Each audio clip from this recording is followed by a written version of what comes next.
ആമിർ ഖാൻ അഭിനയിച്ച PK എന്ന ചിത്രം ബോക്സ് ഓഫീസ് റെക്കോർഡുകൾ തകർത്ത് മുന്നേറുകയാണ്.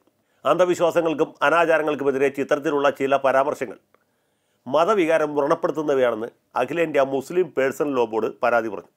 അതേസമയം PK ഒരു ഒന്നാന്തരം സിനിമയാണെന്ന് മുതിർന്ന BJP നേതാവ് ലാൽ കൃഷ്ണ അദ്വാനി സാക്ഷ്യപ്പെടുത്തി.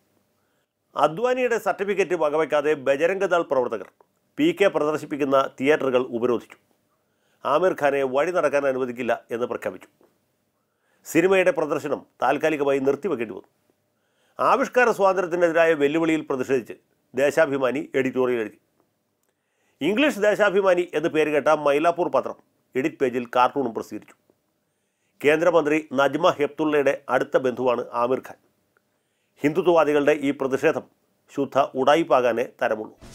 കോളലക്കം സൃഷ്ടിച്ച സ്വറാബുദ്ദീൻ വ്യാജ ഏറ്റുമുട്ടൽ കേസിൽ നിന്ന് BJP ദേശീയ അധ്യക്ഷനും മുൻ ഗുജറാത്ത് ആഭ്യന്തരമന്ത്രിയുമായ അമിത് ഷായെ മുംബൈയിലെ വിചാരണ കോടതി വിചാരണ കൂടാതെ തന്നെ കുറ്റവിമുക്തനാക്കി.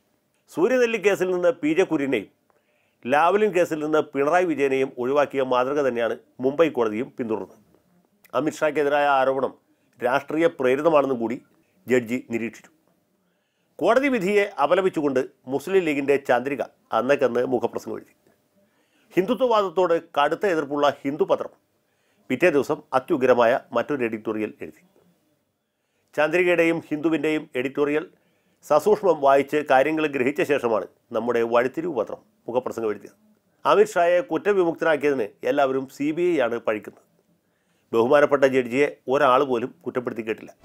പുതുവർഷത്തിന് മുന്നോടിയായി ആതങ്കവാദികൾ ബാംഗ്ലൂർ നഗരത്തിൽ ചില്ലറ വെടിക്കെട്ട് സംഘടിപ്പിച്ചു. RDX ഒന്നും ഉപയോഗിച്ചില്ല. അതുകൊണ്ട് വലിയ ആളപായവും ഉണ്ടായില്ല. ഒരു സ്ത്രീ മരിച്ചു, 2 പേർക്ക് പരിക്കേറ്റു, അത്രമാത്രം. പക്ഷേ ഇതൊരു ഭീകരാക്രമണമാണെന്ന് കേന്ദ്രം ഭരിക്കുന്ന ഫാസിസ്റ്റ് സർക്കാർ പ്രഖ്യാപിച്ചു. പോലീസുകാരെക്കാൾ ആവേശത്തോടെ മാധ്യമപ്രവർത്തകർ അന്വേഷണം ഏറ്റെടുത്തു. സിമി അൽ ഉമ്മ മുതലായ സംഘടനകൾക്ക് സ്ഫോടനത്തിൻ്റെ ഉത്തരവാദിത്തം ചാർത്തി കൊടുത്തു. ദേശീയ മാധ്യമങ്ങളുടെ ഈ ദുഷ്പ്രചരണം തേജസ് പത്രാധിപരെ വേദനിപ്പിച്ചു. ന്യൂനപക്ഷ സമുദായ അംഗങ്ങളെ പിശാചുവൽക്കരിക്കുന്നതിനെതിരെ പത്രം എഡിറ്റോറിയൽ പാസാക്കി. ബോംബ് പൊട്ടിക്കുന്ന കാര്യത്തിൽ ഹിന്ദുത്വവാദികളും മോശക്കാരനുമല്ല എന്ന് വിനയപുരസ്സരം ഓർമ്മിപ്പിച്ചു. ബംഗളൂരു സ്ഫോടനവുമായി സഖാവ് അബ്ദുൾ നാസർ മദനിക്ക് ബന്ധമുണ്ടെന്ന് വരുത്തി തീർക്കാൻ ശ്രമം നടക്കുന്നതായി മുജാഹിദുകാരുടെ വർത്തമാനം വെളിപ്പെടുത്തി. എന്നാൽ മാധ്യമമോ തേജസ്സോ അത് സ്ഥിരീകരിച്ചിട്ടില്ല.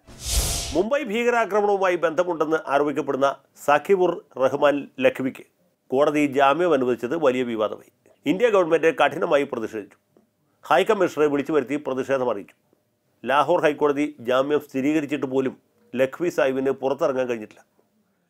ആദ്യം അദ്ദേഹത്തെ കരുതൽ തടങ്കലിലാക്കി. അത് ഫലിക്കാതെ വന്നപ്പോൾ മറ്റൊരു കേസിൽ പ്രതിയാക്കി തൂങ്ങിലടച്ചു. പാകിസ്ഥാനിൽ ഇന്ത്യ ഗവൺമെൻറ് നടത്തുന്ന ഈ മനുഷ്യാവകാശ ലംഘനത്തെക്കുറിച്ച് BRP ഭാസ്കർ പോലും ഇതുവരെ പ്രതികരിച്ചു കേട്ടില്ല. മാധ്യമം എഡിറ്റോറിയലും എഴുതിയിട്ടില്ല. എന്തു പറ്റിയോ എന്തോ.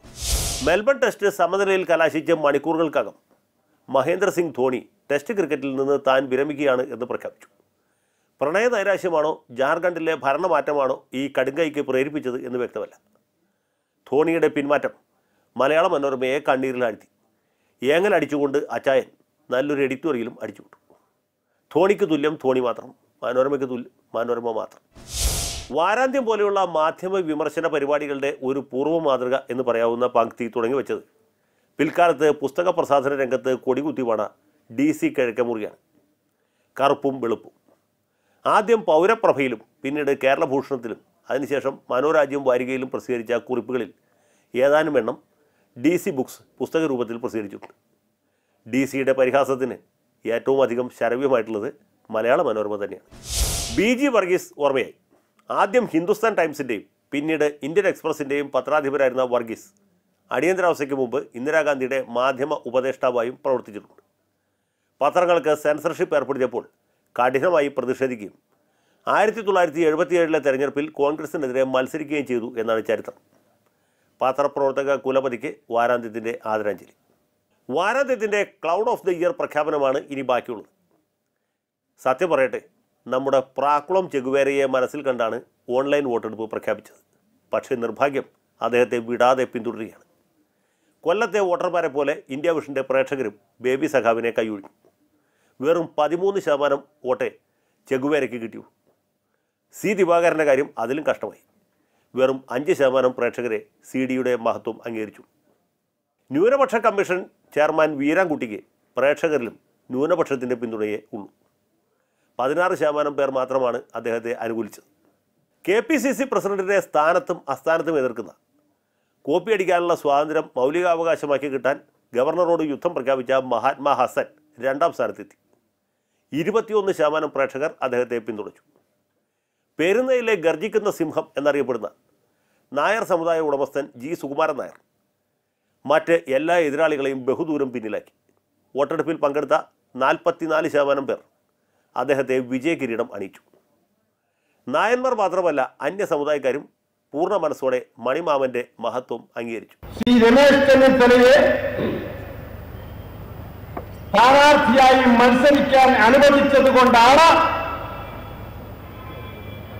ജയിക്കാനുള്ള ഭൂരിപക്ഷം യുഡിഎഫിലൂടെ കിട്ടിയതെന്നുള്ള സത്യം നിങ്ങൾ മനസ്സിലാക്കണം. NSSന്റെ ശതാബ്ദിയും മന്നം ജയന്തിയും ആഘോഷിക്കുന്ന വേളയിലാണ് സമുദായ ഉടമസ്ഥൻ ഈ ചരിത്ര നേട്ടം കൈവരിച്ചിട്ടുള്ളത്. മറ്റെല്ലാ സമുദായ നേതാക്കൾക്കും മതമേലധ്യക്ഷന്മാർക്കും ഇപ്പോൾ സുകുമാരൻ നായരോട് അസൂയ തോന്നുന്നുണ്ടാവും. നായർ സമുദായ ഉടമസ്ഥനെ സർവാത്മന അഭിനന്ദിച്ചുകൊണ്ട് ഈ വാരാന്ത്യം ഇവിടെ സമ്പൂർണ്ണമാവുകയാണ്. അടുത്ത ആഴ്ച വീണ്ടും കാണാം. നന്ദി, നല്ല നമസ്കാരം.